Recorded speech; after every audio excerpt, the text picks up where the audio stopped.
বাংলাদেশের রাজনীতিতে এই মুহূর্তে খুবই আলোচিত জামাতে ইসলাম। জামাতে ইসলামের যে আমির শফিকুর রহমানের বক্তব্যের দিকে সবার নজর। তিনি নানা কথা বলছেন, বেশ চমক জাগানো কথা বলছেন এবং তার বক্তব্যের মধ্যে বেশ উদারতা, ক্ষমা করার মানসিকতা, সবাইকে নিয়ে রাজনীতি করার মানসিকতা, যেগুলো আসলে তার দৃষ্টিভঙ্গির সঙ্গে বিএনপির অনেকটা পার্থক্য গড়ে দিচ্ছে। যেমন দেখেন, তিনি একটি গুরুত্বপূর্ণ কথা বলেছেন যে জামাতের কয়জন এই জুলাই আগস্ট বিপ্লবে নিহত হয়েছে সেটা বলবো না, যারা মারা গেছে সবাই শহীদ, সবাই আমাদের। এই কথাটা এমন সময় বললেন যখন নাকি বিএনপি বলছে যে তাদের 400-450 জন মারা গেছে, কিন্তু জামাত কিন্তু সেই তালিকাটা দিচ্ছে না। তার মানে হচ্ছে জামাত একটু অন্যভাবে, আরও উদারভাবে, আরও বড় ক্যানভাসে রাজনীতি করতে চায় এবং সবাইকে সাথে রাখতে চায়। জামাতের রাজনীতির এই ধরন অতীতের রাজনীতি থেকে একেবারেই আলাদা, এটা আমার কাছে মনে হচ্ছে। আজকে একটা বক্তব্যকে সামনে রেখে আসলে এতগুলো কথা বললাম। সেখানে শিরোনাম হচ্ছে, যৌক্তিক সময় যখন হবে হাটে হাড়ি ভেঙে দেব। জামাতের আমির কি হাটে হাড়ি ভেঙে দেবে, এটা একটা বেশ রহস্য তিনি রেখে দিলেন। রাষ্ট্র সংস্কার ও নির্বাচনের জন্য অন্তর্বর্তী সরকারকে সময় দেওয়ার বিষয়ে জামাত ইসলামের আমির শফিকুর রহমান বলেছেন, আমরা আগে থেকেই বলে আসছি অন্তর্বর্তী সরকারকে যৌক্তিক সময় দিতে চাই।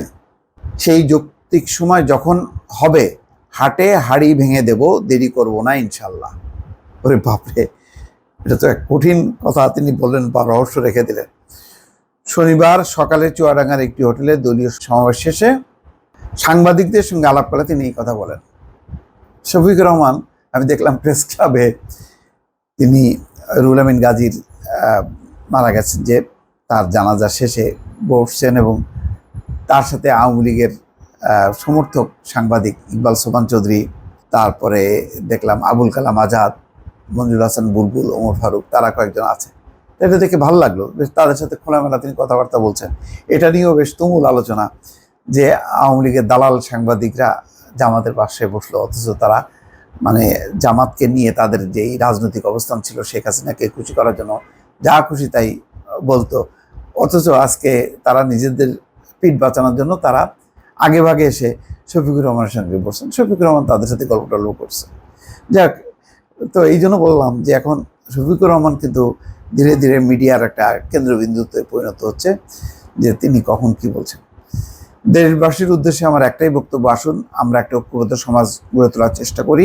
কোনো বিভক্তি নয়, ঐক্যই হোক এই জাতির সৌন্দর্য ও শান্তির প্রতীক। এই যে বললাম যে এই ঐক্যের কথা বলছে বারবার তিনি। অন্তর্বর্তী সরকারের নানা কার্যক্রম বিষয়ে তিনি বলেন, মানুষ কেউ ভুলের ঊর্ধ্বে নয়, এখন যারা দায়িত্বে আছেন তারা এদেশেরই মানুষ, আর আমরা দেশবাসী মিলে ঐক্যমতের ভিত্তিতে তাদের উপর দায়িত্ব দিয়েছি। সুতরাং তারা যদি ভালো কিছু করেন দেশবাসী উপকৃত হবেন, আমি উপকৃত হব, আপনিও উপকৃত হবেন। কিন্তু তার আগে যদি কোনো ভুল করেন আমরা তা ধরিয়ে দেব, সংশোধন দেব। অর্থাৎ অন্তর্বর্তী সরকারকেও যে তিনি ধারণ করছেন এই কথাটা কিন্তু তিনি বলছেন। অন্তর্বর্তী সরকারের ভালো মন্দের বিষয়ে সাংবাদিকরা জানতে চাইলে বলেন, কিছু বিষয় আমাদের দৃষ্টিতে এসেছে, আমরা তাদের পরামর্শ দিয়েছি এবং ইতিবাচক ফলাফল পেয়েছি। মানুষ হিসেবে তাদের জন্য আমাদের দোয়া করা উচিত। জাতির প্রত্যাশা ও আবেগের বাইরে কোনো কাজ না করে জাতির চেতনা, 24-এর বিপ্লবের চেতনাকে যেন তারা সম্মান করেন। ভালো এটা, এই যে শফিকুর রহমান জামাতের পক্ষ থেকে যে এই উদার একটা মনোভাব, এটা কিন্তু অনেককে আকৃষ্ট করেছে এবং অনেকে বলছে যে এখন তারা ভিন্ন জামাতকে সামনে দেখতে পাচ্ছে। দর্শক ভালো থাকুন, আল্লাহ হাফেজ।